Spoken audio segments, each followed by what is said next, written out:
Welcome back to the Sports Hour here on Flow FM. Time to talk basketball with our basketball expert, Dan Crouch, who joins me now. Dan, great to have you back. How you doing? I'm good, Ellis. Good to be back, as always. Good to have you back, Dan, and the action just goes on and on and on. You're a brave basketball fan if you're trying to catch some sleep right now in Australia.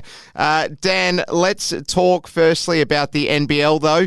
It's all finished and the season is now behind us, and it is the Sydney Kings who retained their crown.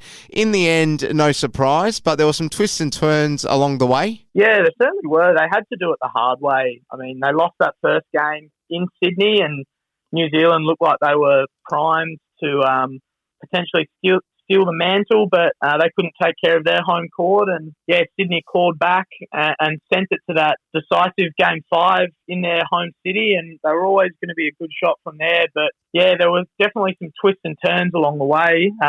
New Zealand had the lead 66-60 about halfway through the last quarter, and within about 3 minutes, all of a sudden, I think Sydney went on a 13-0 run and stole it from them and took the lead 73-66, and suddenly they didn't have much time to play catch-up. So a heartbreaker for New Zealand. But, Sydney reigned supreme, and Derek Walton Jr. took home the MVP honour, the Larry Senstock Award for MVP of the Championship Series, and well-deserved. He was just sensational, especially in that deciding game. So, what more can you say about Sydney, really? They're a champion team, and it's very, very hard to go back-to-back in any sport, especially in basketball. But that's the beauty of the 5-game series. You get a few games to get to know your opponent, you scout them out, you make adjustments, and in the end, it was just Sydney too good in that last quarter. They knew their opponent exceptionally well, and they took it to them, and they finished the comeback, and they go home victorious.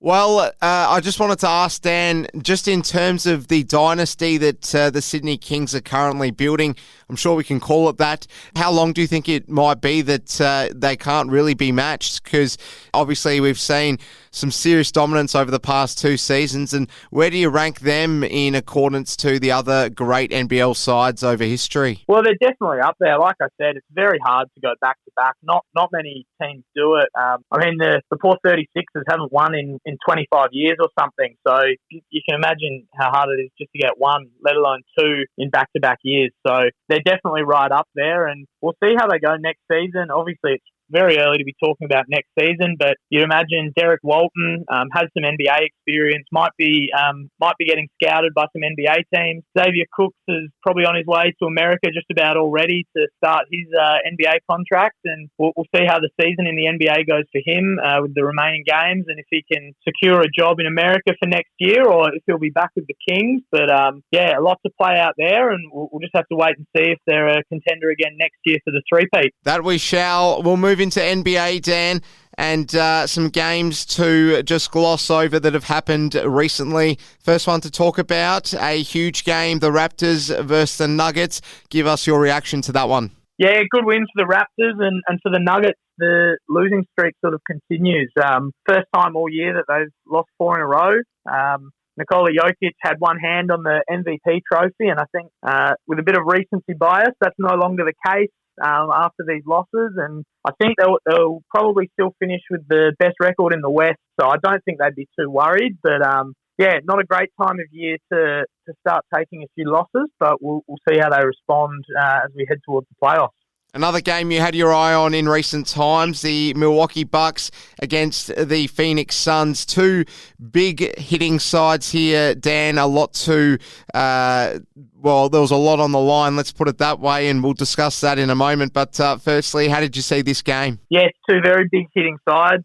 Very tight game, full of superstars. Obviously, Kevin Durant still out for Phoenix, but even without Kevin Durant, they're a star-studded lineup. And in the end, they just couldn't overcome Giannis Antetokounmpo. He's in unbelievable form at the moment, and he looks ready for another championship run. So who knows? It might just be those 2 teams as the last 2 standing, as the best in the East and the best from the West, fighting off for the NBA championship. But once again, we'll just have to see how it plays out. But good signs for Milwaukee there with Giannis playing incredible basketball, and they're just looking probably like the best team in the league at the moment. There we have it. Well, speaking of the Bucks and their stars, one of them is Giannis Antetokounmpo. We're talking about the MVP race. It's looking more and more likely that it's going to be a case of Giannis Antetokounmpo battling it out with Nikola Jokic. So how do you sort of see this battle going? Who's your favourite? Well, all year I thought Jokic probably had the best claim to it. He's going for his third in a row, so there will be a bit of voter fatigue, as we've seen in the past when players have won one or two previously. It's very hard to continue getting votes, but he's taken his game to another level this year. But with those recent losses, I think the voters might be looking for a reason to vote for someone else. And honestly, Giannis, the Bucks now have the best record in the whole league, which Denver had for most of the year. They had that big win streak, and he might just be the favourite to win it now. He's an unbelievable defender as well, which you can't say the same about Jokic. So, it's a very tight race. And then you've also got Joel Embiid, he's averaging, I think, 37 points per game since February or something like that. He's just in incredible touch himself. Philly don't quite have the record that the Bucks and the Nuggets have, so that might hold him back. But he's an unbelievable two-way force, and he's well and truly in that conversation with Giannis and Jokic as well. So unusual to have three competitors this strong for it this late in the season. Usually we've got a pretty good idea of who's going to win it by now. But any one of them could still win it. So every game matters. That it sure does. Now, we've seen a player recently learn their fate after some Instagram controversy, Dan. We did mention this in our chat last week. A pretty hefty suspension in the end, as I understand it. That's right. Ja Morant copped the 8-game suspension, and it looks like it's going to blow out a little bit more than that while he's taking a bit of personal leave from the team. So I believe he's already served a few of those games, so he's due back in about a week. But the talk is he'll probably return. Memphis have a back-to-back against Houston, Houston being one of the worst, if not the worst team in the league. So I think they'll target trying to get him back and work him back sometime during that back-to-back set. They'll have about 10 games until the playoffs by that point. So still a bit of time to integrate him back in, but we'll see how it all works out. There's obviously a lot going on in the background, and very hard to just focus on basketball. So we'll see how Memphis respond when they do get him back. Is the suspension generally in line with American standards on stamping out players misbehaving when they represent themselves and their clubs on social media? Because it's a fair number of games there, Dan, to cop an 8-game whack. So what do you make of that, the length of the suspension itself? Because I dare say in some European countries they probably wouldn't stamp down quite as hard as they have in the NBA. Yeah, they probably wouldn't have, but I think it's the right call. Obviously, gun violence is a huge issue in America, and the NBA prides themselves on a pretty strict code of conduct, and that was conduct detrimental to the league, is what the report said. So completely fair enough. Obviously, they have so many issues with guns over there, and you don't want any players sort of leaning into that too heavily. There's been issues with it in the past with guys bringing guns into the locker room. NBA fans will probably know the name Gilbert Arenas for that one, and so there is a bit of a history of it, and it's definitely something the NBA don't want to be part of their image. So completely reasonable, I would have thought, and we'll just see what the response is like.